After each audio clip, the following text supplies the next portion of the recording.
My name is Tom, I'm the Human Guinea Pig, and welcome to the Human Guinea Pig Show, which is all about careers in the NHS that you've probably never heard of before. So we're not going to look at becoming doctors, nurses or physios or midwives, anything like that. We're going to look at careers that do 85% of all the diagnostic tests in a hospital.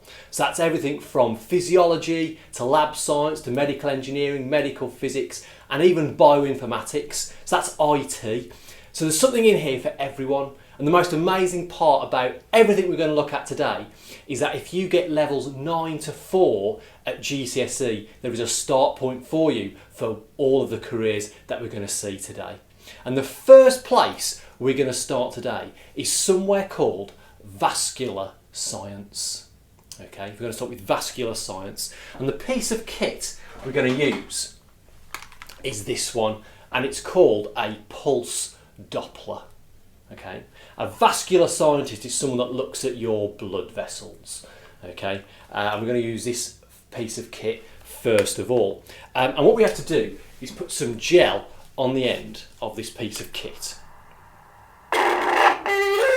Makes a bit of noise. And I'm going to place this probe on the inside of my arm just here.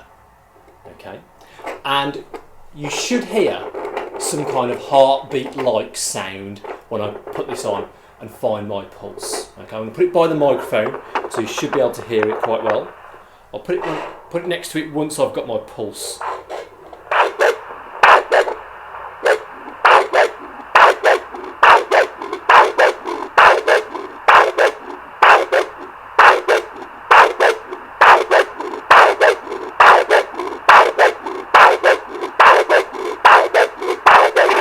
So hopefully you can hear, there was like a 3 kind of wobble sound there that kind of goes what, what.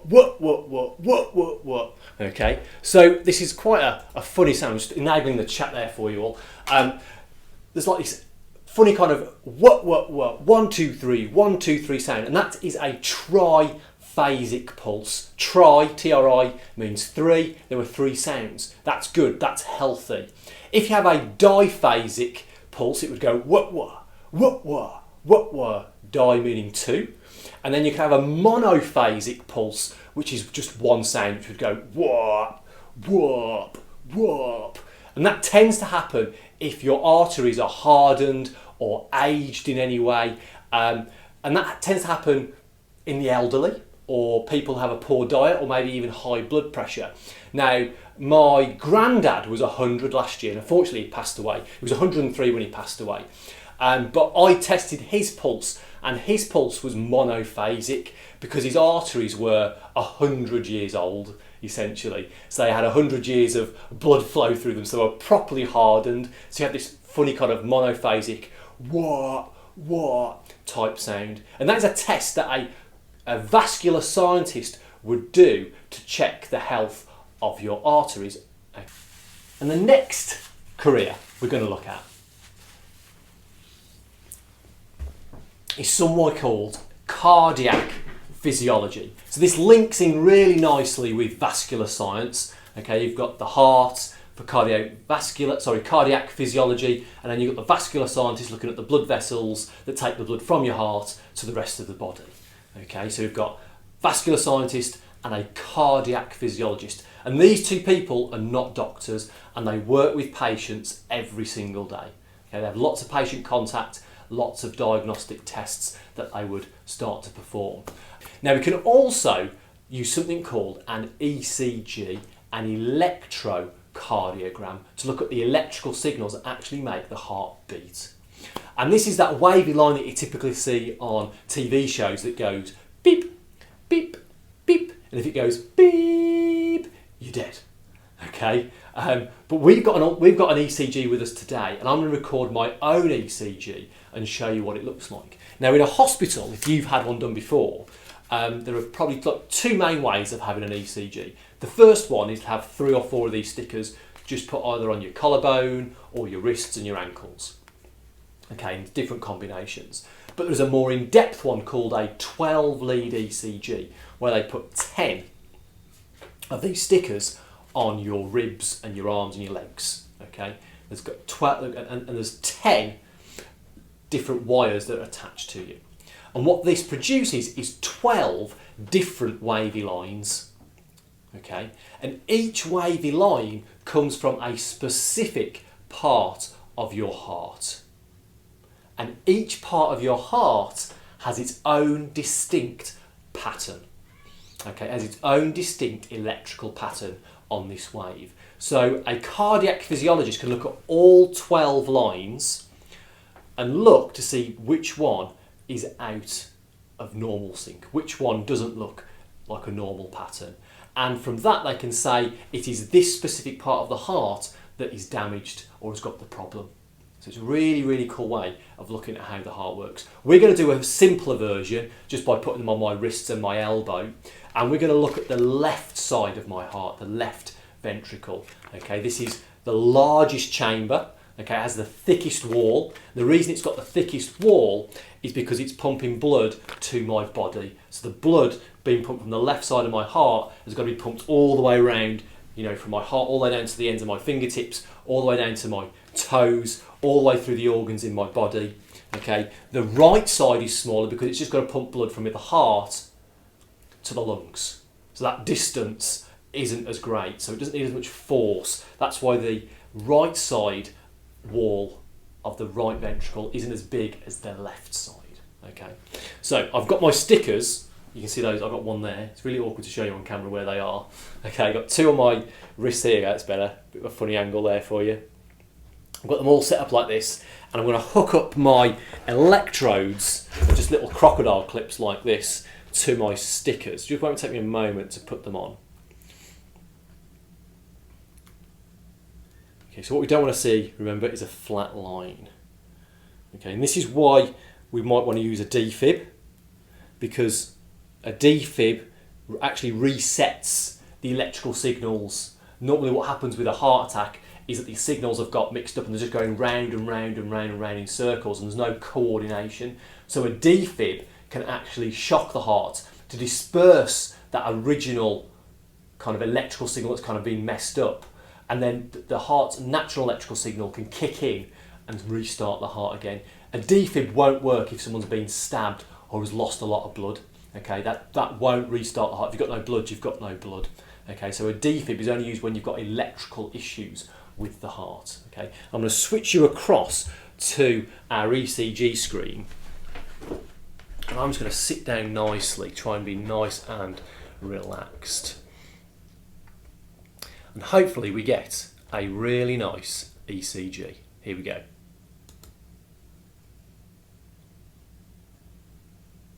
That's really nice. Okay, do that again.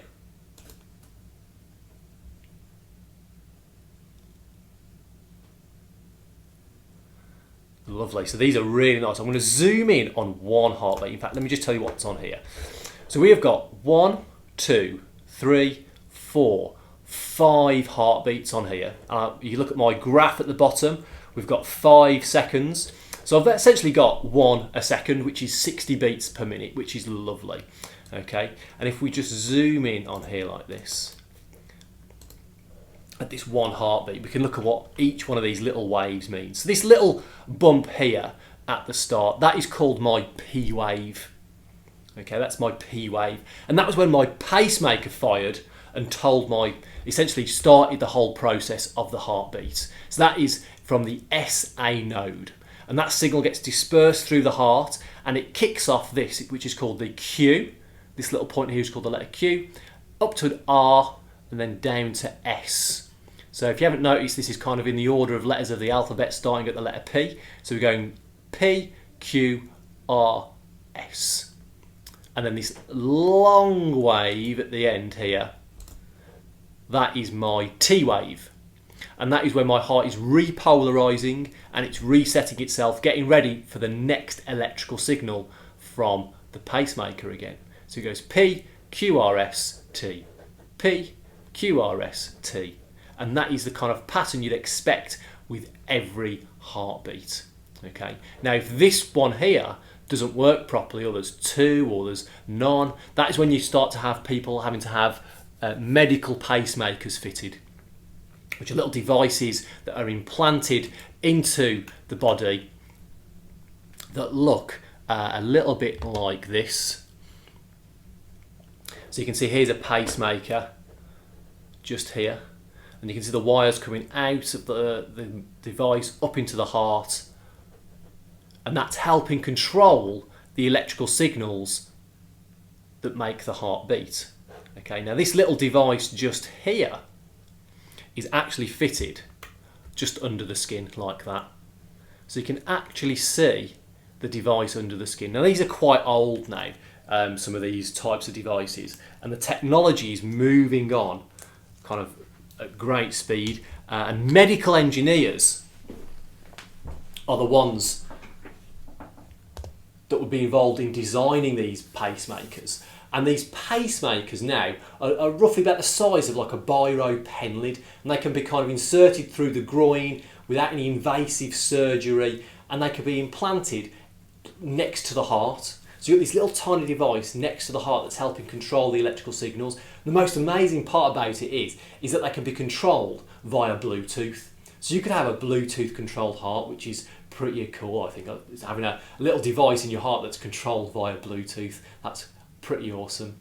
And it's medical engineers that have kind of worked with cardiac physiologists with pacemakers, but they've also worked with the vascular scientists to develop the next piece of kit I'm going to show you, which is this. And this is called an infrared vein scanner. I'm just looking at my stream, which went a bit funny then, sorry. Excellent. Someone's put, I just noticed someone's in the chat, someone just put the heart sound too as normal. Excellent stuff. Okay, so this is our infrared vein scanner, and it uses infrared light, and I'm just going to turn it on, and I'm just going to shine it onto my back of my hand here. Let me get you in the right spot, and you should, there you go, be able to see that massive kind of blood vessel, that black line going up my hand there is one of my veins. There you go, look at that, that's lovely. So this just uses infrared light. Now your blood has hemoglobin in it, and hemoglobin absorbs a different wavelength, different part or a different amount of infrared light compared to the other tissues in the area like your skin, bone and muscle. So when hemoglobin absorbs this wavelength, it bounces the remainder back to the sensor. The sensor converts this into a video image and it projects it back onto your skin. So the medical physicists and medical engineers have used our own physiology and how it reacts to infrared light to create this piece of kit that can project video images of the body back onto itself, which is pretty cool. Now a piece of kit like this costs around about £5,000, so it's quite expensive. But it's very useful for looking at where blood vessels are when you want to take blood. Obviously we have people with different skin thicknesses, different skin ages, we have different skin colours. So a piece of kit like this can be really, really useful in helping identify where veins are when we want to cannulate and put needles into someone's arm. Okay. So all of these careers that we've talked about today are from somewhere called healthcare science. And there's over 50 different jobs. We've only looked at a handful of these. They perform over 85% of all the diagnostic tests. And if you've got 5 GCSEs at levels 9 to 4, that is the start point for you. They cover physiology, lab sciences, medical physics and medical engineering, along with bioinformatics. And if you want to find out more about these, this is the place you need to go. If you go to this website here called Health Careers and click Explore Roles, it'll take you to this drop-down menu and you can see healthcare science on the screen, and you can see it says roles in healthcare science. If you click that as well, it will take you through to this page where it will list all 4 sectors of healthcare science. And if you click these, it will tell you all about the specific jobs down the left hand side in that one sector, and if you click these it tells you all about that job and what they do. If you want to know more, if you go to our website medicalmavericks.co.uk and click the student page, it will take you through to here. And if you go to Medical Mavericks TV and watch episode 21, this tells you how to use the NHS Careers website to find the right courses for the right careers. It's really important that you need to figure out, if you're interested in an area like this, if your career choice requires a specific degree at university or something similar. And this video explains how you figure that out. So it's really important that you go and watch that video. It's about 10 minutes long, but it gives 4 or 5 different examples of how to use this system, and it's really important. If you should do that if you are interested in a career in the NHS. If you like the videos, there's more on YouTube. Just look for Medical Mavericks TV and you'll find loads more different videos on there as well.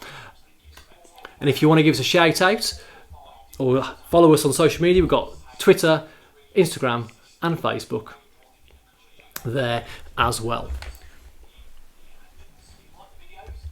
So thank you so much for watching the show. I hope you found it really interesting and found out something interesting about either how your body works or some of the amazing careers that you can go into. But thank you very much for watching, and hopefully we'll see you all again very soon. Thanks a lot. Bye.